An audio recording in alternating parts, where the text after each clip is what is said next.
Olá, eu sou o Ludgero Neto e esse é o Theo Media Cast, um podcast em áudio e vídeo a serviço da Igreja de Cristo Jesus. Mais uma vez nós nos reunimos essa semana para um bate-papo que fala sobre teologia, vida e fé para a glória de Deus. Está aqui comigo o meu sempre fiel e querido companheiro Tio Fernando, né? Olha, esse programa, né, vai ser Tio Fernando e Amigos. Na próxima temporada, né? Mas é uma alegria sempre estar com o Tio Fernando aqui e para continuar uma conversa que já estava aí rodando no livro do Gênesis, e você deve saber quem está aqui, mas eu vou só apresentar depois da nossa abertura. Fica com a gente que a gente já está começando.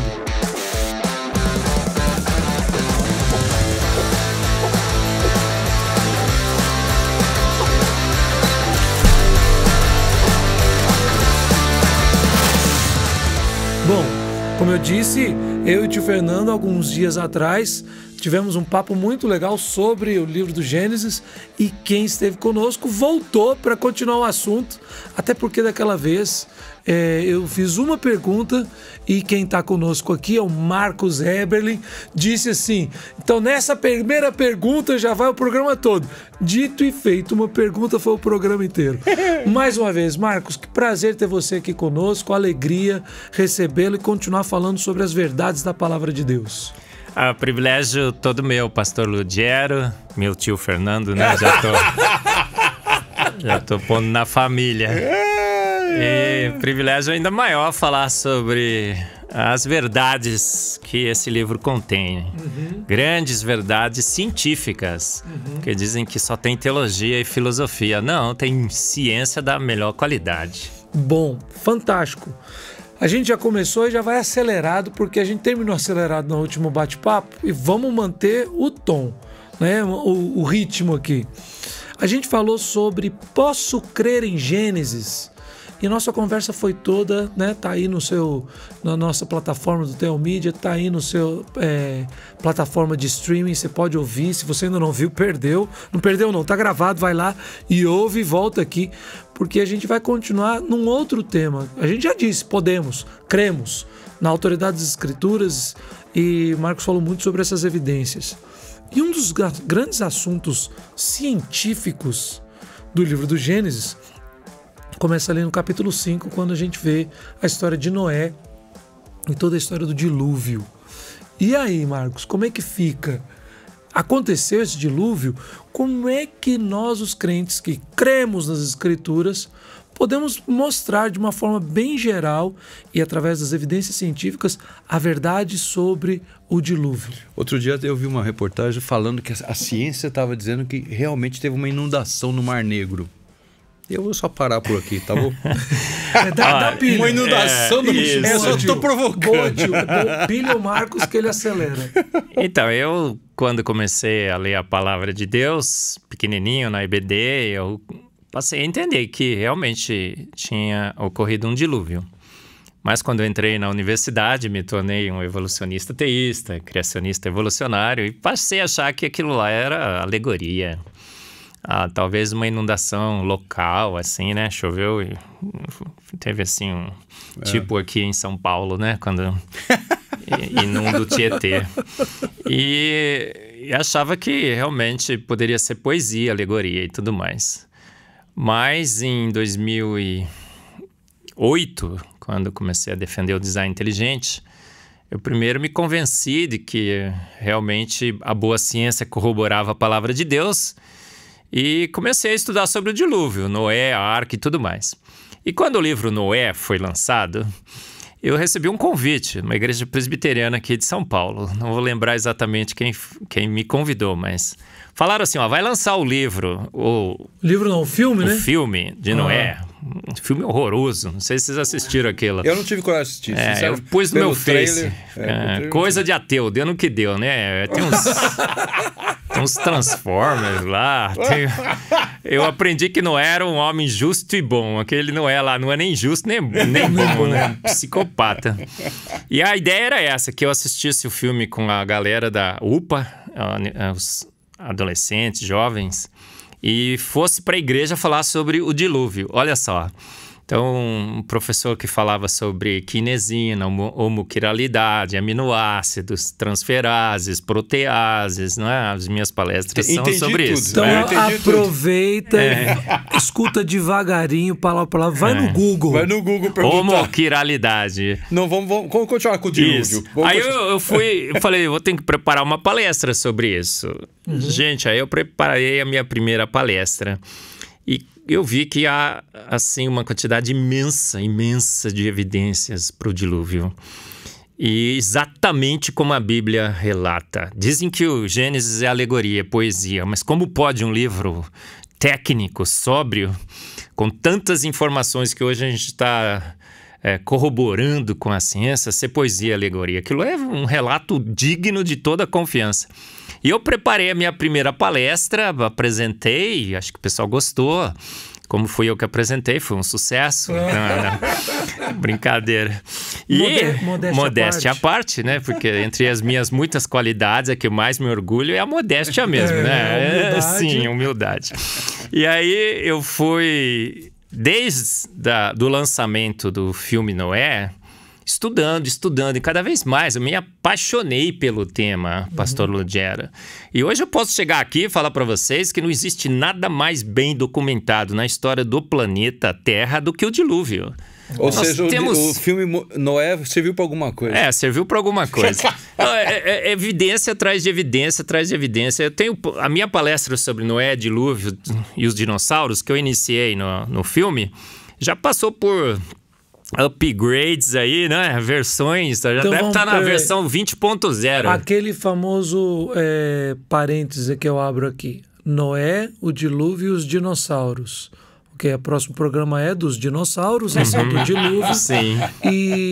Mas essas palestras o pessoal acha isso Sim. no YouTube, na internet? Acha. E aí procura a versão mais recente, porque eu tô sempre atualizando. A última tá, assim, avassaladora. Não eu, mas os dados são avassaladores. Não preciso nem falar, é só apresentar os dados. Não tem nada mais bem documentado na história. Há evidências e mais evidências. Nós temos evidência no registro fóssil, a gente tem evidência no planeta como um todo. A gente tem camadas também, coisa as que camadas sedimentares, os registros fósseis. Nós temos evidências dos animais que eram muito maiores. Eles tudo encolheu. A gente era maior, mais forte, né? Estamos encolhendo, tudo encolheu nesse planeta. Temos evidências na genética, o gargalo genético de pós-Noé, que fez com que a longevidade dos seres vivos decaísse exponencialmente. Há uma coleção absurda de evidências, todas corroborando o relato bíblico de Gênesis. Técnico. A Arca de Noé, a gente vai ver as dimensões, né? 30 por 5 por 3. É fantástico. Os experimentos de engenharia naval têm mostrado que é o melhor barco possível de ser construído em madeira para transportar carga numa grande tempestade. Extremamente estável, confortável e resistente. É o melhor compromisso entre essas três qualidades. O engenheiro naval era bom, fala a verdade. Ele era excelente. Ele é. Ele é, né? Ele é, né? Ele é tudo, né, na realidade. O único engenheiro naval eterno, né? E aí, na Segunda Guerra Mundial, foram construir cargueiros, porque precisaram transportar carga. Sem querer, fizeram seus cargueiros sem tomar muito cuidado, porque se percebessem, eles iam mudar as dimensões. Ia afogar com a carga, mas eles mudariam as dimensões. As dimensões são exatamente as dimensões da Arca de Noé. A Arca era um barco imenso, o maior possível de ser construído de madeira. O Ark Encounter, um parque temático nos Estados Unidos, né? Magnífico. Eu sei porque a gente tem, né, Juliana, o tio da Juliana, eu sempre cito ele aqui, né? O tio Elias, o reverendo Elias Medeiros, ele mora lá nos Estados Unidos, é professor lá num seminário, e ele vai quase que todo ano, leva os netos e etc. Já está levando o bisneto dele agora. Todos os ouvintes aí, não é? E os que nos veem também. Não leve mais seu filho para Disney, por favor, vamos fechar um acordo aqui, né? Tem um parque temático da Arca de Noé e do lado tem o Museu da Criação. O pessoal que vai, eu não fui ainda. Eu estava tentando organizar com a Adalto Lourenço. Antes da pandemia, a gente começou a pensar. fazer uma excursão. Conheça o dilúvio de Gênesis com Eberlin e Adalto. Olha só. Ia ser legal. Vou começar a juntar dinheiro pelo pra esse menos, pacote né? Eu acho que promocional, o pacote ia pagar a minha passagem. Eu falei, que beleza, olha, eu tô indo pra ver. Mas com a pandemia a gente adiou um pouco os planos. O dólar estava alto, mas parece que está caindo, né? Agora voltar essa ideia. Vamos. E o parque, quem visitou, é fantástico. Que estado Água que é imensa. mesmo? Você lembra que estado que é? Na Carolina? Você não lembra? É do lado de... Bom, já não... Eu sei que é na costa... Em Kentucky. Não é na costa? Não. Não, é no meio. Indiana, é do lado onde eu morava lá. Indiana. Beleza, então é isso. Kentucky, Indiana. Beleza, mas continua. E aí, olha, as evidências são estúpidas. Estúpidas. Acho que talvez seja o melhor adjetivo para elas. Muitas e muitas evidências sobre a arca. As dimensões da arca são perfeitas. Nós temos, por exemplo, no registro fóssil, grandes e grandes camadas de fósseis. Fossilizados praticamente todos de uma vez. Nos Estados Unidos tem os vales de dinossauro, de dinossauros. E você vê que aquelas camadas se propagam por quase todo o continente. Aí as camadas estão lisinhas, né? Não tem desgaste na superfície. Muitas dessas camadas estão dobradas, significa que elas foram formadas todas ao mesmo tempo. Uma força que foi exercida nessas camadas ainda frescas, porque elas não estavam solidificadas, essas forças dobraram as camadas. Aí você vê lá, por exemplo, tem uma região em que você encontra milhares e milhares e milhares de ossos de dinossauros. Ó, gente, primeiro, deixa eu abrir um parênteses aqui. Dinossauro existiu, né? Porque tem crente que acha que não, que aquilo lá é coisa de evolucionista, né? É coisa de borracha, né? Que eles fizeram lá. Não, existiram aos milhões. E aí você vê esse vale, é uma mistura de ossos. Os ossos mais pesados estão na parte inferior dessas camadas e os mais leves na parte superior. E no meio ali é uma mistura. O que foi isso? É uma grande sopa de ossos de dinossauro. Com milhões e milhões e milhões de ossos, foi depositado rapidamente. Aqui no Brasil, no Piauí e ali na região de Itu tem uma coisa assim também, não tem? É a mesma coisa? O planeta inteiro está coberto por sedimentos, e esses sedimentos é uma mistura de animais. Uma mistura totalmente caótica de animais. Tem animais terrestres, aquáticos, né? Marinhos. Por que será, né? Não pode. Ó, tem baleia, né? No meio Você encontra lá no sertão nordestino baleia. Você encontra todos os diferentes... Canguru tem no planeta inteiro. E eles falam que era o mar que estava sobre tudo, né? Não pode, ó. Não, eu tô só comentando. No topo dos Alpes, as grandes montanhas, você encontra restos de animais marinhos. Aí o pessoal fala assim, não, porque milhões e milhões e milhões de anos, aquilo lá era um fundo de um oceano, de um mar. Aí a movimentação das placas tectônicas, a deriva continental, ocorreu por milhões e milhões de anos, foi elevando aquele fundo do mar e ele foi se transformando nos Alpes. Faz sentido? Sentido nenhum. Tem não cristão que não crê nisso. Tem cristão que crê nisso. É pior ainda, né? Aí, porque nós somos seres racionais, né? Temos uma fé racional. Não pode crer nisso. Porque, olha só, se fosse isso, milhões e milhões de anos, a erosão come o topo dos montes 4 milímetros em média por ano. Fizeram os cálculos, se fossem milhões e milhões de anos, já tinha lavado o topo dos Alpes 100 vezes, pelo menos. E você encontra restos de animais marinhos. O que acontece? Só uma grande catástrofe para ter produzido isso. Então, o primeiro ponto aqui, acho que para a gente dar um rumo, é que você está falando de evidências e apresentando as evidências.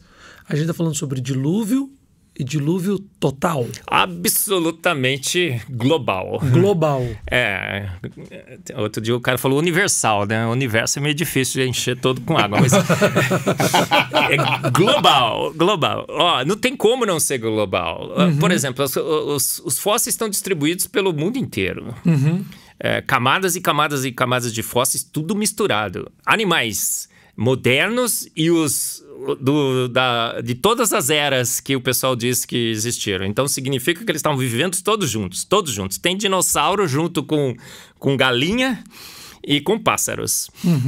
Dizem que o dino com vontade de voar virou canário. Nossa.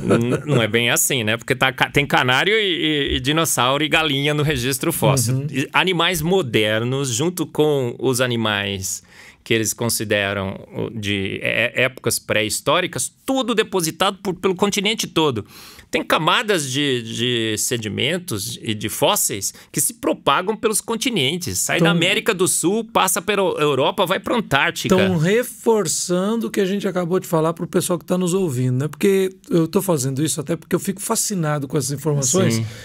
Sim, entendemos, nem cremos. Eu nem preciso exercer fé alguma. É só seguir os dados. Estudo. É absolutamente certo que houve. As evidências são fortes demais para qualquer um tentar negar. Você pode negar. Você ter fósseis de baleia no alto dos Alpes. Não, restos de animais marinhos. Restos de animais marinhos, desculpa. E baleia você tem espalhada para tudo quanto é canto, e tudo quanto é lugar. O pessoal vai lá no sertão nordestino, acha peixe, baleia. No Piauí. Acha de tudo. No sul do Piauí tem isso. Essas camadas, veja só, o que a gente crê no dilúvio? Que havia um único continente. Porque Gênesis diz, uma única porção seca e um único mar. Ao livro de alegorias, de poesias, de épico de Gilgamesh, né? Diz aí, um autor aí diz que Deus mandou escrever um épico. Tá certo. Né? Conhece um tal de mundo perdido, né? De Adão e Eva. Não quero dizer o título do livro, né? E absurdo isso. Olha só, o que acontece? A Bíblia declara em Gênesis que tinha um único continente. O que acontece com esse único continente? Quem entende o dilúvio? Ele trincou no dilúvio. Deus fez alguma coisa que esse único continente se parte nos 5 continentes e se separa. Então você falou que Deus fez alguma coisa. Eu uma vez ouvi uma teoria sobre até chuva de meteoros. Eu acho essa meio um pouco improvável. Mas então tem algumas teorias para falar isso? Deus pode ter mexido no ângulo de inclinação da Terra. Essa também eu já tinha ouvido. Essa eu acho muito mais coerente. Eu não sei, eu vou chegar para Deus e falar assim, Deus, quem estava certo? Ele vai falar assim, nenhum de vocês, seus bobocas. Fui eu. Eu rachei, ponto final. Vocês ficam achando que sabem. Com essas conversas aqui no essas céu, conversas mole aí, isso, né? Ele falou assim, eu que fiz e não contei para ninguém. Mas eu acho que essa é uma boa possibilidade. Ele mudou o ângulo de inclinação da Terra, desestabilizou a Pangeia e ela trinca nos continentes. Começa a separar. A água que estava aprisionada no fundo da Terra, a gente sabe hoje que em 400, 700 quilômetros deveria existir um mar de água sobre alta pressão e temperatura. Tem várias evidências sobre isso hoje. Essa água jorra sobre alta pressão, foram abertas as portas do abismo, né? Gênesis diz, essa água jorra, ela sobe para a nossa atmosfera, que é menos 50 graus Celsius. Todo mundo que viajou de avião, né? O piloto informa a temperatura externa, menos 50, e cai como chuva. Esses continentes estão separando. Começam a separar rapidamente. Tudo é depositado nesse mesmo continente, ele não separou ainda. Aí ele vai separando cada vez mais, As fossas submarinas começam a ser formadas. A água vai jorrando para essas fossas submarinas. E esse continente que estava submerso agora começa a emergir. As cordilheiras são formadas, os Alpes. É perfeito o modelo do dilúvio para explicar a topologia do planeta Terra.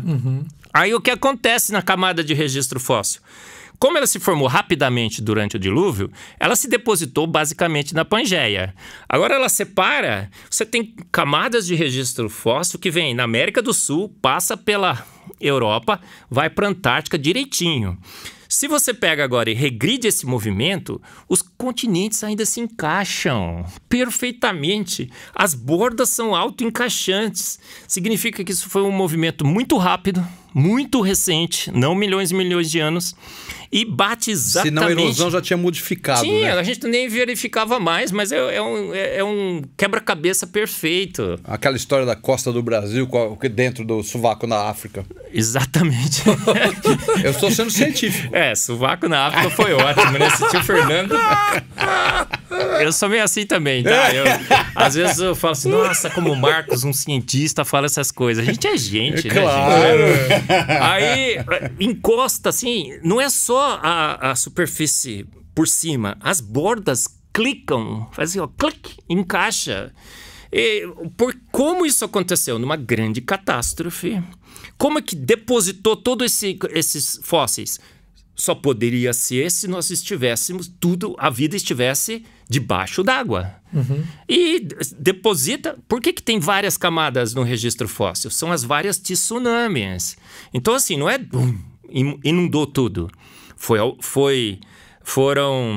vários movimentos dessas placas tectônicas que criaram tsunamis que foram varrendo a vida.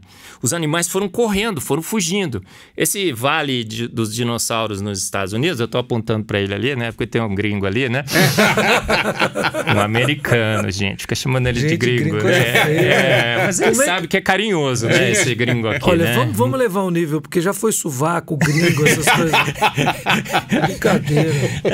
Aí, né? Próxima vez você põe um outro cientista aqui no meu lugar, tá bom? Não, o cientista que eu coloquei tá desse nível também.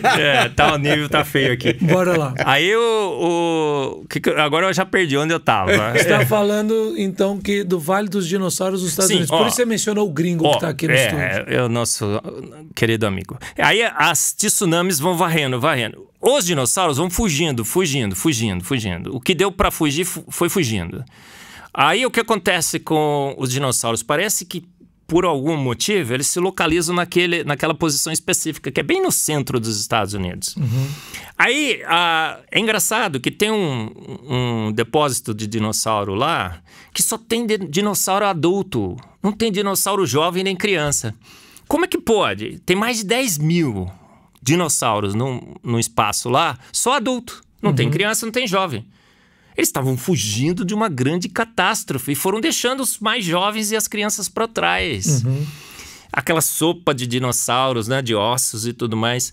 E essas camadas sedimentares são as tsunamis, porque toda vez que movimentava a placa, uma tsunami, como aconteceu recentemente no Japão, lá na Indonésia e tudo mais. E foi depositando. Depois, quando a água retrocedeu, foi levando matéria orgânica, por exemplo, para o Golfo do México. Petróleo lá abundante, não faz sentido nenhum. A gente tem um monte de matéria orgânica lá. Carvão não faz sentido no modelo naturalista. Depósitos de carvão que se propagam, por exemplo, no Brasil, né? A madeira que foi ficando embaixo, camadas e camadas. Da onde veio toda essa madeira para ser sedimentada? A gente sabe que uma árvore morre. Disso, né? Ninguém fala disso. Temos os decompositores, não é? Deus criou animais aqui, insetos, micro-organismos e tudo mais, que evitam que a matéria orgânica morta se acumule. Eles decompõem, não sobra nada. Poxa, aí você vai no registro fóssil, milhões e milhões de animais soterrados. Carvão, petróleo, não faz sentido. Você vai no petróleo agora que nós encontramos aí nas profundezas, no pré-sal. Não faz sentido ter petróleo no pré-sal. As placas tectônicas levaram muito dessa matéria orgânica. Provavelmente as florestas pré-diluvianas eram imensas. Você fala em altura, não só em quantidade. Em quantidade e em altura. Tem árvores imensas. Todos os bichos eram maiores. As tartarugas, tem tartaruga de 3 a 4 metros. A libélula tinha 1 metro. A tal da preguiça gigante que tanto fala no Brasil, imensos. Né? O que aconteceu com a vida nesse planeta? Foi um meteoro que caiu lá no Golfo do México. Após o dilúvio, o planeta ainda continua razoável para a vida, mas a gente tem menos oxigênio, tem mais radiação e tudo mais. A gente só foi encolhendo, os bichos todos encolheram pós-dilúvio. Grandes e grandes evidências. Eu posso ficar falando aqui, você vai ter que fazer uns 3 programas do dilúvio, Lutiero, porque é muita coisa. E cada vez que eu estudo, eu encontro mais evidências. Tem o Answers in Genesis. Tem o Genesis Apologetics, que é um canal no YouTube fantástico. Eles têm vários e vários... Não encontra fóssil de humano. Praticamente a gente não encontra fóssil de humano. Mas o ser humano surgiu depois dos dinossauros. Aliás, é um dinossauro evoluído. Não. Aí, teologicamente, você explica. Deus, ele se irou contra o povo pré-diluviano. Tanto que ele varreu os homens até do registro fóssil. Uau. Você não encontra nem registrado. Pouquíssimos fósseis de humanos. Só os descendentes de Adão e Eva. Então, aí você vê... Pô, Desculpe, de Noé e a família. Por isso que eu digo, eu tenho um podcast agora, posso falar dele também? Pode, na pode. Rede 316, a Bíblia e a Ciência. É um podcast onde um cientista ousa anunciar, ou proclamar, ou ousa inverter o rumo normal das coisas e dizer que a ciência que tem autoridade para interpretar a palavra de Deus é a ciência? Não, é a Bíblia que tem autoridade para interpretar a ciência. É o presente que é a chave do passado? Não, é o passado descrito em detalhes técnicos em Gênesis que é a chave para interpretarmos a ciência. À luz de Gênesis, a gente entende muito bem a ciência. À luz do naturalismo, esse samba do crioulo doido de milhões de anos. Você encontra resto de animais marinhos no topo dos Alpes, você não consegue explicar. Você encontra baleia no sertão nordestino, você não consegue explicar. Um monte de carvão que você não consegue explicar. Petróleo que você não consegue explicar. O Golfo do México rico de petróleo. O que aconteceu? Uma grande inundação, o dilúvio. Uma catástrofe global. Global. Bom, Marcos, você acabou de fazer o seu jabá aqui do seu programa. Sim. Repete para o pessoal ouvir. É a Rede 316.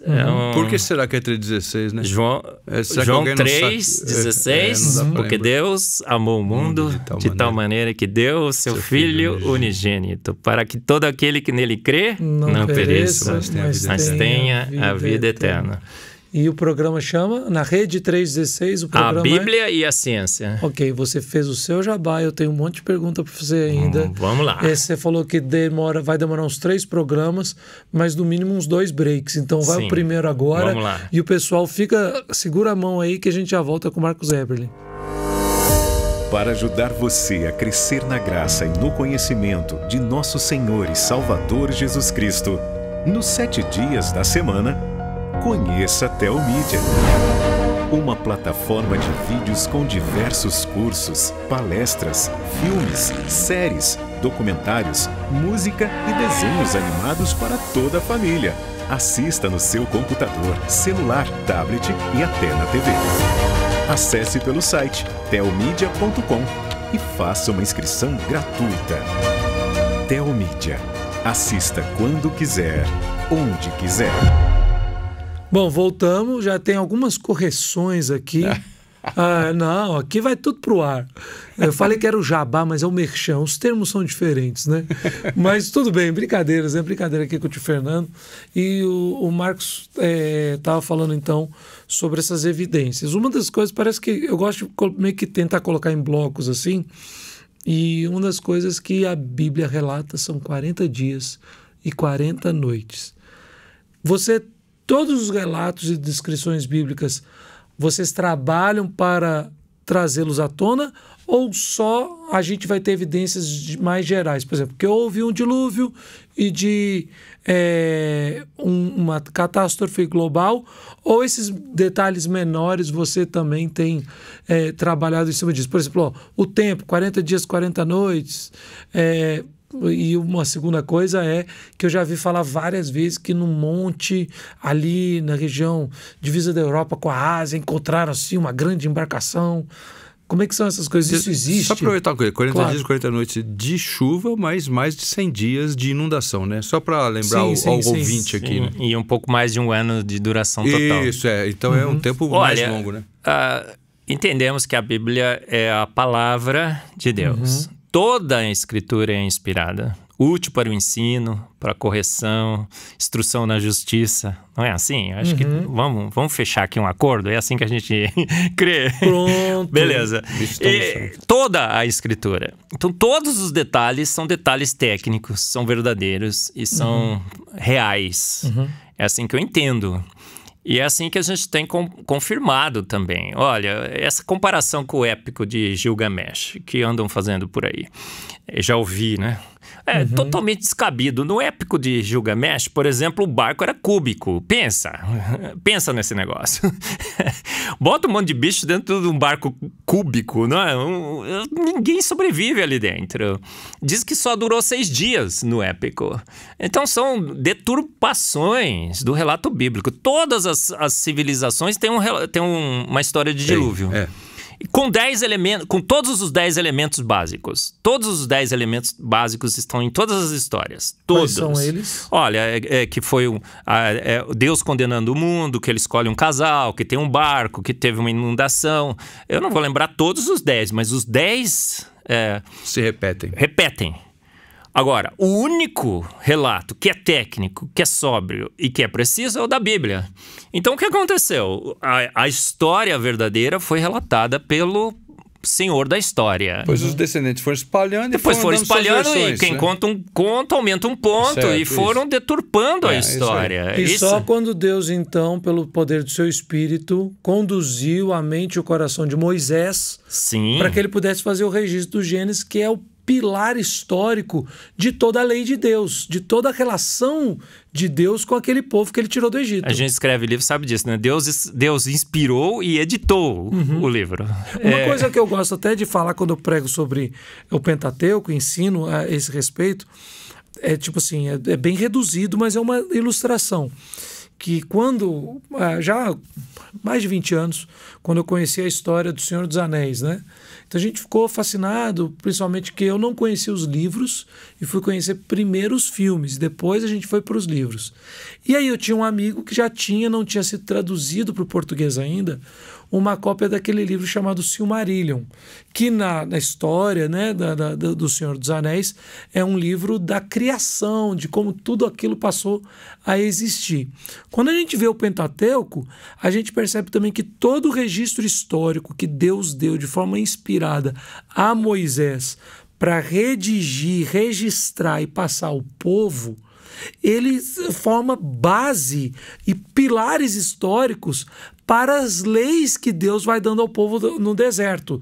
Então ali na medida que Deus se revela àquele povo, livra-os do Egito e agora chama eles para serem seu povo, em aliança com ele, ele também providencia que o registro real daquilo que já tinha se perdido na história fosse dado na mão daquele povo. Sim, e ele guia, ele inspira e ele edita também. Ele não deixaria nenhuma imprecisão na palavra. Então, os 40 dias, perfeito. A gente sabe, olha, por mais que chovesse, demoraria um certo tempo. 40 dias, você vê, olha, puxa vida, um período razoável. 100 dias para as águas retrocederem, para os continentes se separarem, para o V das fossas submarinas se aprofundar suficiente para a água escoar para essas fossas. Algumas vezes as pessoas perguntam, onde está a água do dilúvio? Você está tomando banho nela quando você vai para a praia.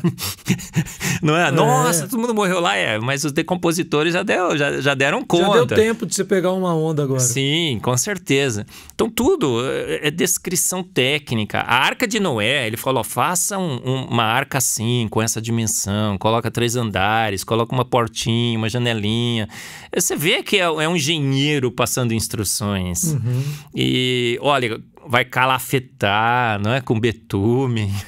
Olha, e você olha as outras descrições narrativas, aí você vê que ali realmente a poesia, a alegoria, imaginação, mas o relato de Gênesis é técnico, é sóbrio e tem sido corroborado pela ciência. Isso foi até algo que a gente comentou no programa anterior, até uma questão de ser cientificamente acurado, porque o estudo da língua, né, ele é também uma ciência, um conhecimento, um estudo. Sim. E qualquer pessoa que tiver qualquer abordagem para o estudo da língua e do texto, e quando você vê a diferença de gênero literário também, sabe que não tem qualquer relação da narrativa histórica ali do Gênesis com poesias e alegorias em outros gêneros que a Bíblia já contém.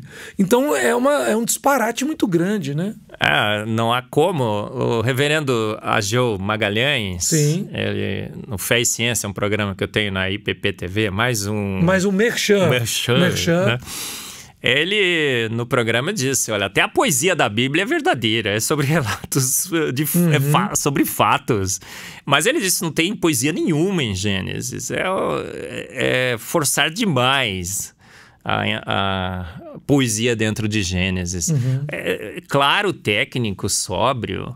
Você vê, olha, o primeiro capítulo de Gênesis, uma descrição geral, né? O segundo ele vai detalhando o que ele introduziu no primeiro, a construção do texto, magnífico, né? Eu estou estudando agora um pouco de hebraico, né? Estou virando hebraísta, né?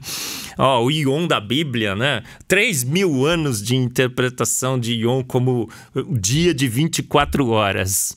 Os principais hebraístas, né, do povo judeu, todo mundo, dia de 24 horas, dia de 24 horas. Aí chega a evolução, milhões e milhões de anos, todo mundo, não, eras, peraí, né?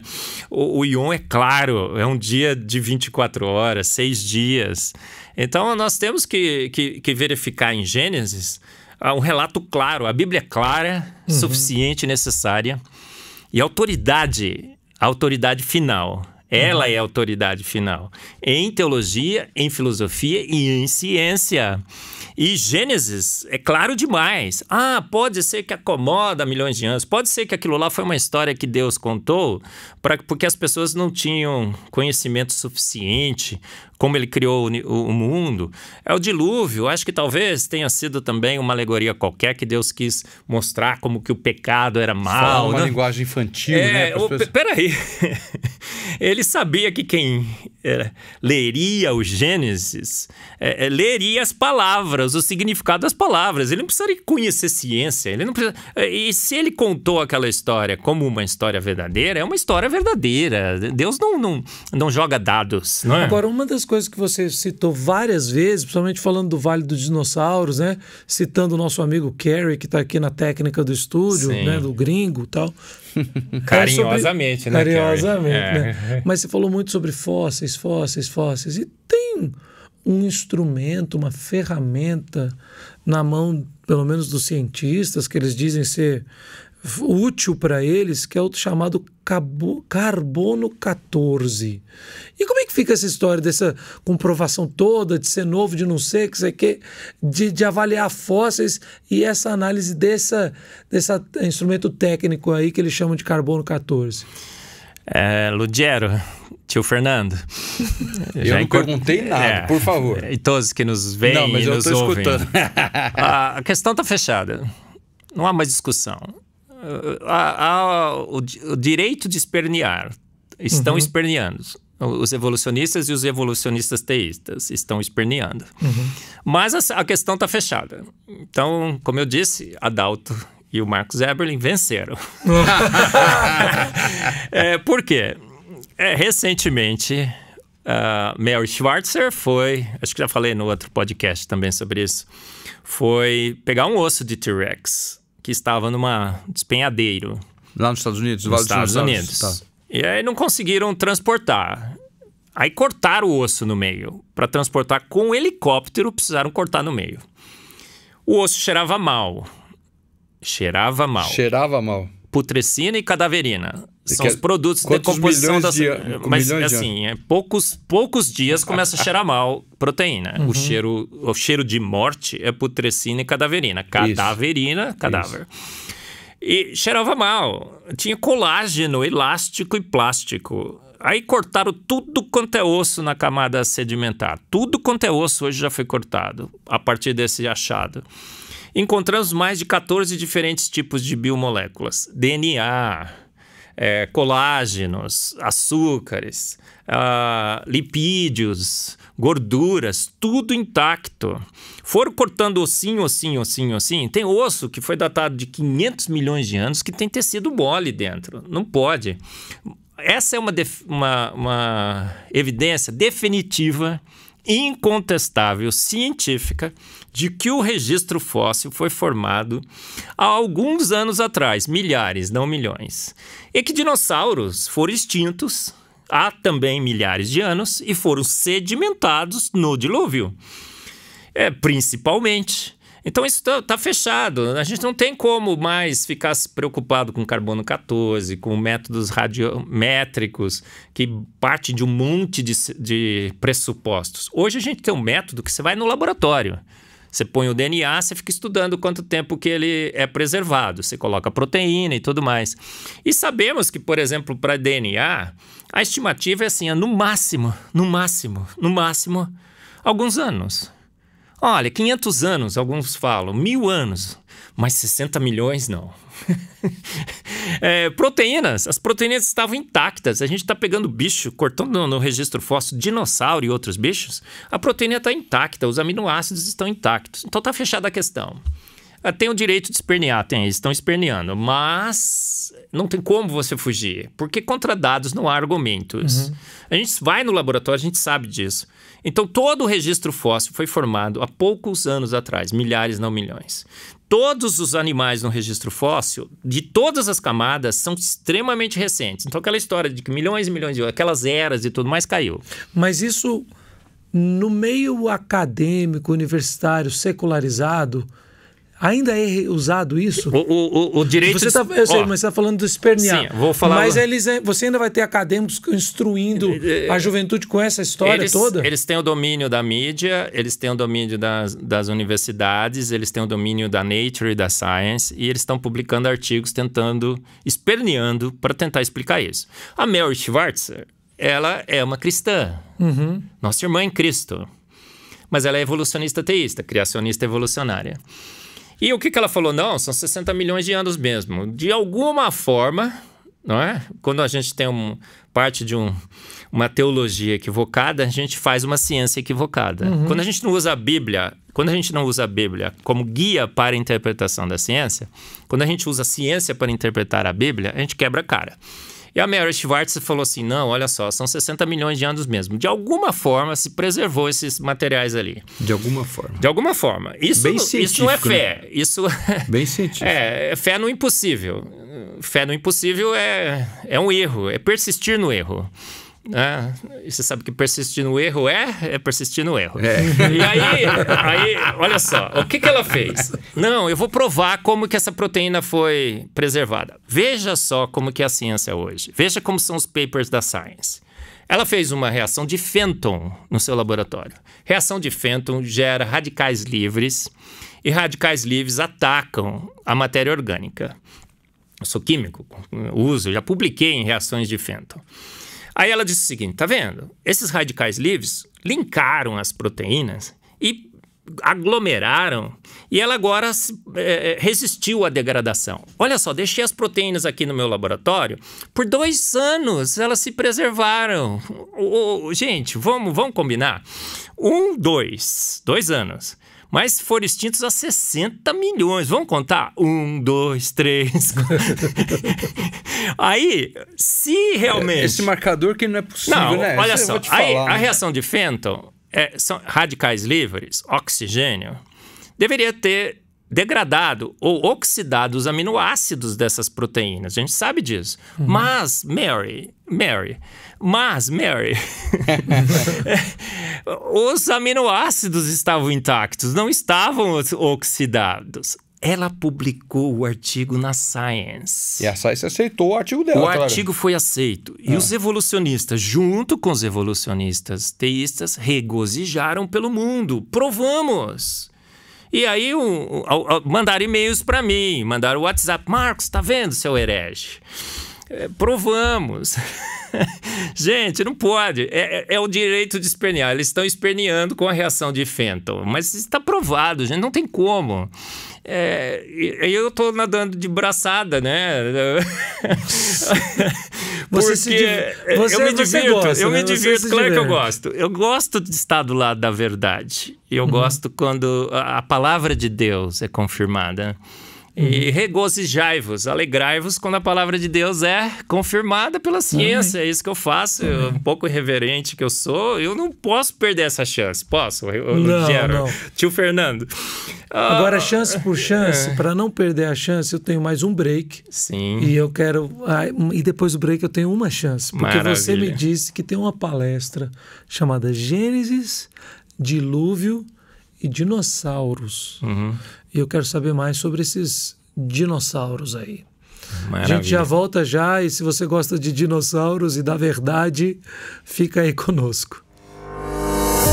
Para ajudar você a crescer na graça e no conhecimento de nosso Senhor e Salvador Jesus Cristo, nos 7 dias da semana, conheça Teomídia.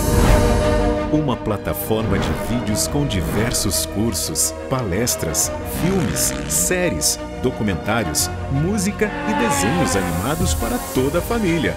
Assista no seu computador, celular, tablet e até na TV. Acesse pelo site teomídia.com e faça uma inscrição gratuita. Teomídia. Assista quando quiser, onde quiser.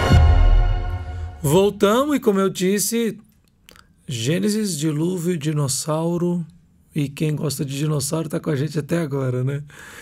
Marcos, a pergunta que sempre trava o nó na minha garganta, e acho que é uns 12 anos atrás, assistindo uma palestra do Adalto Lourenço lá em Belo Horizonte, eu morava lá, e ele falou uma informação sobre o dinossauro, o pensamento dele sobre isso, colocou umas evidências científicas, eu achei aquilo assim fantástico. Mas a pergunta natural e automática que a minha cabeça tem é: ok, então tem esse vale de dinossauro, um monte de dinossauro extinto, os dinossauros extintos. Então, por que Deus não colocou dinossauro na arca? Lugero, se entendemos que a Bíblia é autoridade inerrante e traz uma descrição técnica infalível, os dinossauros estavam na arca. Eles não só estavam, como cabiam tranquilamente. Normalmente, todos nós, né, temos, a maioria de nós temos a ideia da arca, aquela ideia da IBD, né?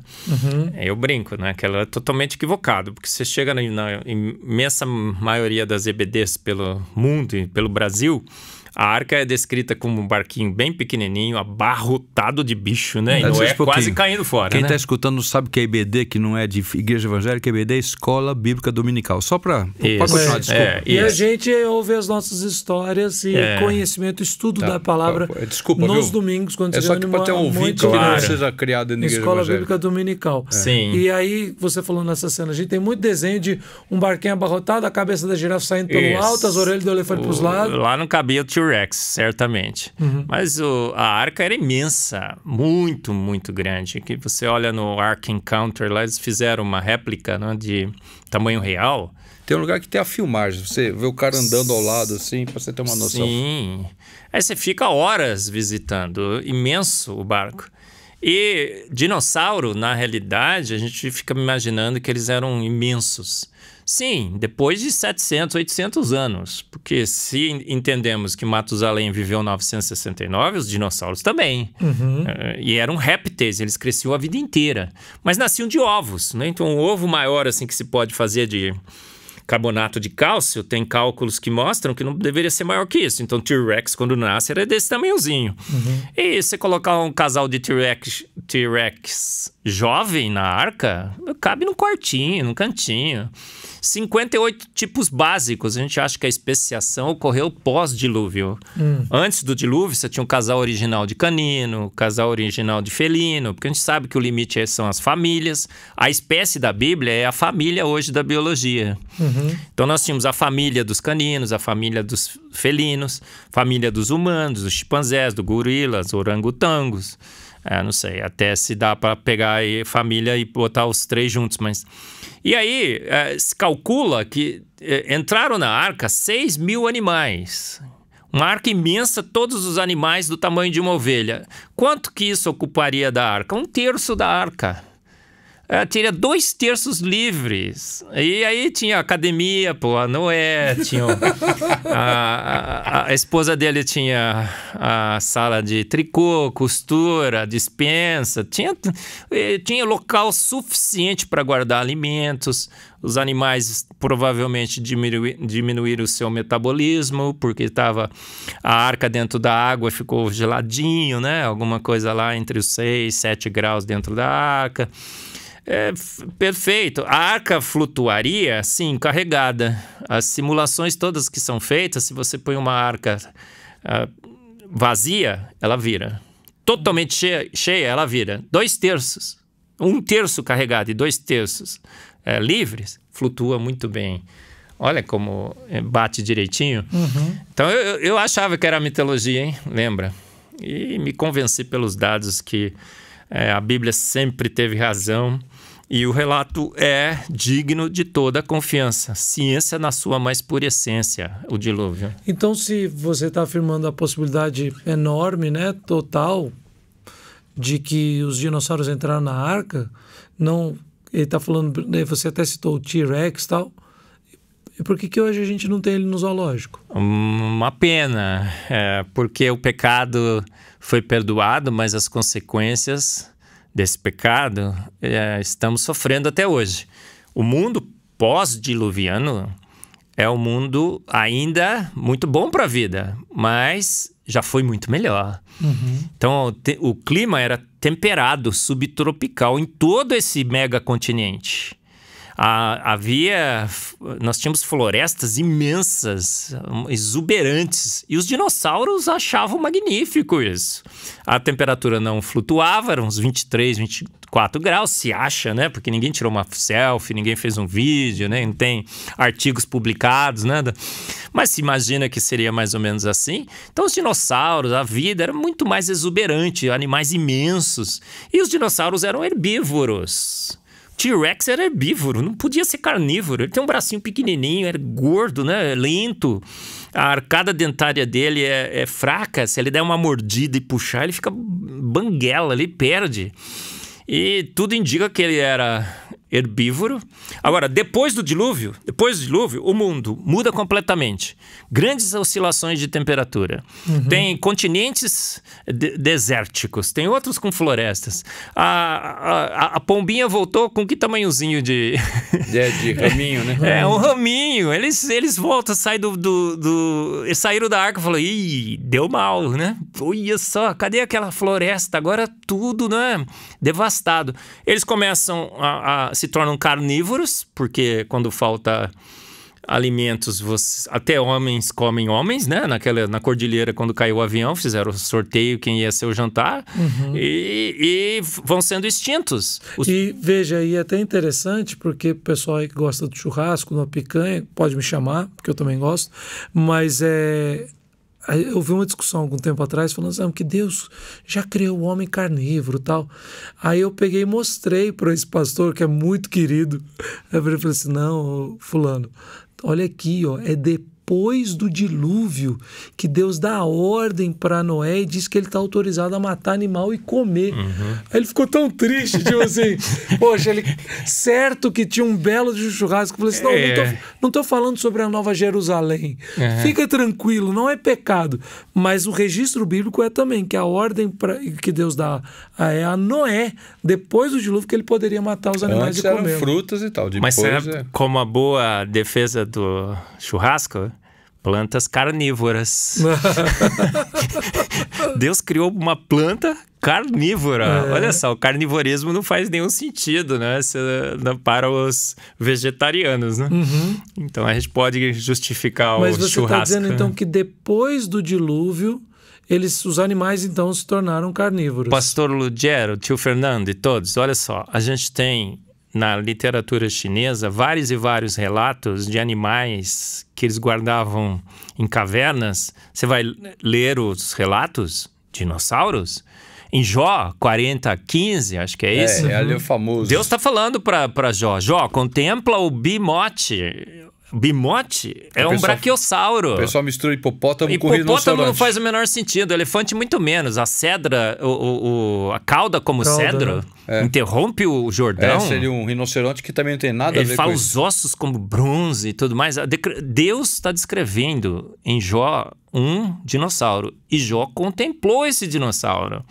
Ele fala, olha só, o Leviatã. Leviatã provavelmente é o que as diversas civilizações aí representam como o dragão.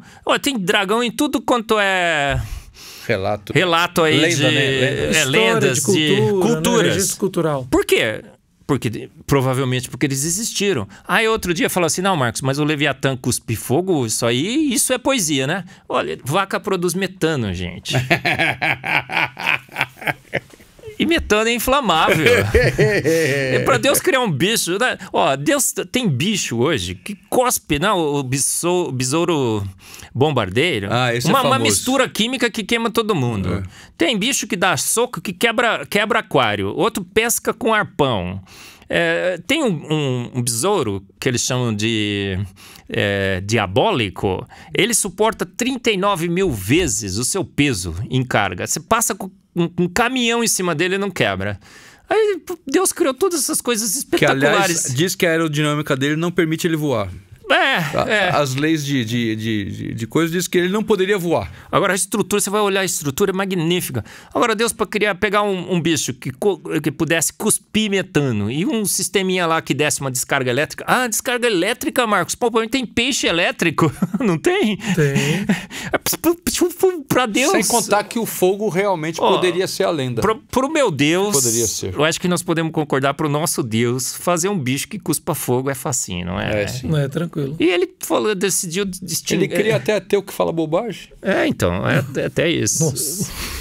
Essa põe no tio Fernando, essa conta aí. Mas vocês se inspiram, viu?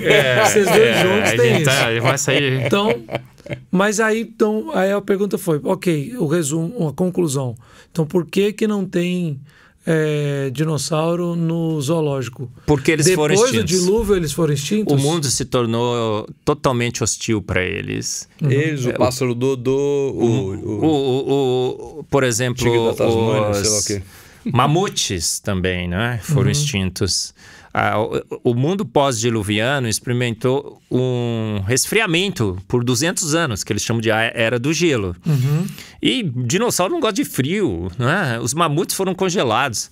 Agora, mamute, por exemplo, encontraram o DNA do mamute, sabia? Pastor Lugero, tio Fernando. E estão fazendo a desextinção. Vamos usar um elefante fêmea, deve ser elefanta, não sei qual. Paliar ou elefanta? Elefanta, tudo bem. Para gestar e parir. Agora, para o dinossauro, encontraram o DNA do dinossauro. E daria até para tentar fazer uma desextinção, mas não tem uma fêmea parecida com o de dinossauro para fazer isso. Então a gente vai ter que esperar, eu acho, né? A minha filha outro dia falou, pai, tem cavalo no céu? Eu falei, por quê, filha? Se não tiver, eu não vou. Tem cães? Se não tiver, eu não vou. Eu falei, filha, deve ter. Porque, olha, em Jó, né, Deus fala assim, que bicho magnífico que eu criei, né? A coroa da minha criação em animais. Olha, ele faz isso. Todo mundo gosta de dinossauro. Deus também. Ele é fãzaço de dinossauro. Você acha que ele não vai colocar dinossauro na glória? Pra mim, vai. Né? Não sei qual é a sua teologia, nem do tio Fernando. A minha teologia diz que vai estar cheio de dinossauro no céu. Então, o Jurassic Park é na Jerusalém Celestial. Eu andarei em ruas de ouro com meu mestre Jesus, mas também contemplarei a sua obra toda, com todos os bichos extintos, não, temporariamente retirados do planeta. Eles voltarão. Não corroborando 100%, até porque eu não sou cientista, mas teologicamente o que você acabou de falar lembra muito o Salmo 19, né? Os céus proclamam a glória de Deus e o firmamento anuncia as obras de suas mãos. Quando Cristo voltar, nós teremos a sua glória plena e a restauração de tudo aquilo que Deus fez em perfeição. Não é nada equivocado pensar que tudo que ele fez na criação, que é belo, maravilhoso e que glorifica o seu nome, será ainda refeito de forma mais ampla e mais gloriosa. Né? Não haverá mais a maldição do pecado. Então nós estaremos numa terra totalmente restaurada, né? Falarei para a Nina que o pastor Lugero disse que teremos cavalos e cães no céu. Alguns são descritos lá em Isaías, né? Alguém fala que é só ilustração, né? Mas está lá escrito da ursa pastar junto com a ovelha, por a mão da áspide, na né? toca, da serpente e da tal. serpente. O que nós sabemos é que, primeiro, dentro do nosso tema de hoje, né? E a gente já está naquela fase de desaceleração, chegando ao fim, mas o que nós temos convicção é, primeiro, que tudo que está registrado nas Escrituras, no livro do Gênesis, é uma narrativa histórica divinamente inspirada e fiel aos fatos que assim aconteceram. Falamos no programa passado sobre crer em Gênesis de forma geral. Agora nós estamos pegando um evento que é nevrálgico na história da humanidade, que é o dilúvio. E novamente Marcos dando essa aula aqui para a gente sobre esse assunto. Mas acho que de forma última a gente chega, como eu disse, nesse momento de desaceleração, não só confiando no que Deus já fez e certos na esperança do que Ele também prometeu e fará. Quando o Senhor Jesus voltar, nós não podemos imaginar quão belo será o mundo recriado pelo poder do Altíssimo, né?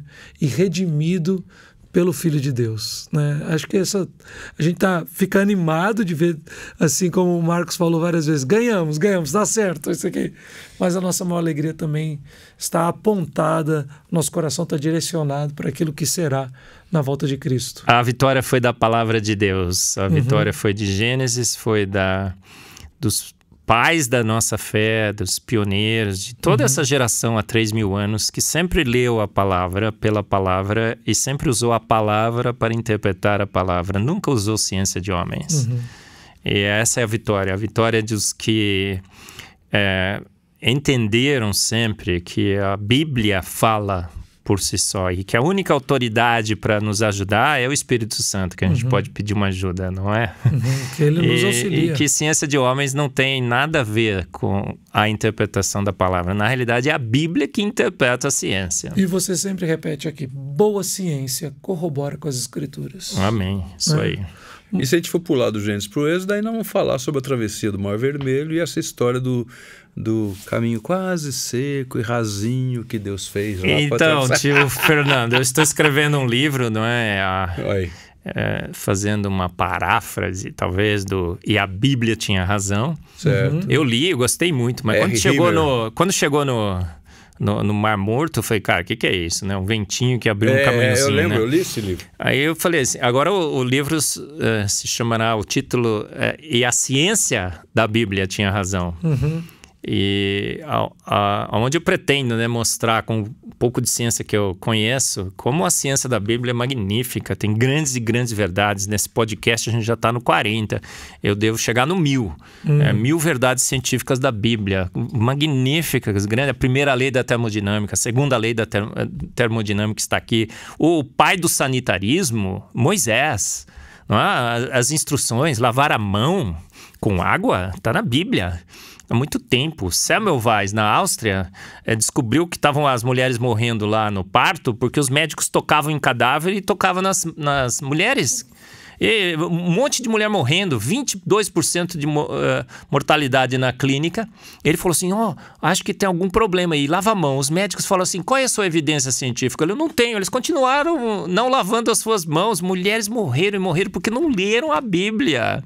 Não seguiram as instruções. A Bíblia fala em Levíticos claramente, tocou em cadáver, você está impuro. Eu estive em Estrasburgo, o bairro judeu lá, e está na história da cidade. Na época da peste negra, eles achavam que os judeus tinham parte com o demônio porque morria pouquíssimo judeu na peste negra. Mas aí hoje em dia se fala por causa dos costumes de asseio que eles tinham. O povo mais asseado da história. Escutaram da palavra, a ordem de Deus. Eu sei que você falou correto, Moisés, o pai, mas na verdade o pai é Deus que mandou Moisés falar aquilo para eles. Lavem as mãos, purifiquem-se, depois tocar no cadáver, assim. O que é que assunto não falta pra gente, Nossa, né? tem muito. Então é aquela história. Quando a gente terminou o outro, falou assim, o próximo é esse, o próximo é aquele. Marcos, logo você tá aqui de novo, viu? Obrigado pelo convite, pastor. Nada, obrigado por estar conosco. Tio Fernando, valeu de novo por mais tempo juntos, né? Aproveitando. E sabemos que sempre é para a glória do nome de Deus. A Ele toda a glória, amém. Sempre, amém. Evidentemente, eu quero agradecer a você que esteve conosco mais essa semana, ouvindo esse podcast. E, como eu já te disse, já temos um outro que está na nossa plataforma, com o Marcos Hebner, sobre Posso Crer em Gênesis. Ouvir os dois, sempre um depois do outro, vai ser muito legal. Claro, não vai ouvir os dois ao mesmo tempo, né? Mas ouvir esses dois na sequência vai ser muito útil para você, com certeza. Não se esquecendo que o Marcos deixou bem claro aqui que ele tem um programa na Rede 316, 16, um podcast todo sobre o que ele faz, o trabalho dele, e também na IPP-TV, que é a TV da Igreja Presbiteriana de Pinheiros. Também tem um programa lá que o Marcos tem feito constantemente. Qual é o nome do programa? Fé e Ciência. Fé e Ciência na IPP-TV. Procura, aprenda mais, ouça mais e entre em contato com o Marcos Eberlin. Como é que as pessoas podem mesmo entrar em contato? Tem site, e-mail, essas coisas para o pessoal entrar em contato Só contigo? no Google escrever Marcos Eberlin, pastor, que já acha tudo. Instagram, Face, Vai YouTube. no Google, pesquisa o Marcos Eberlin. Fantástico. Maravilha. Né? Agradeço, então, como eu disse, muito obrigado pela sua presença conosco. Você nos ouviu nas principais plataformas de áudio e quer assistir esse programa na íntegra, vai na nossa plataforma, no Telmedia, www.telmedia.com. Baixe o nosso aplicativo, tanto para iOS quanto para Android, e acesse esse conteúdo e vários outros conteúdos gratuitamente para a edificação da sua casa e para a glória do nosso Deus. Mas nós também queremos te convidar a ser o nosso parceiro em missões. E assinando a plataforma Premium, aí, a plataforma paga, você vai ter acesso a muito mais conteúdo e colaborar com a missão de levar essa mensagem a muitas outras pessoas. Deus te abençoe ricamente, um forte abraço e até a semana que vem.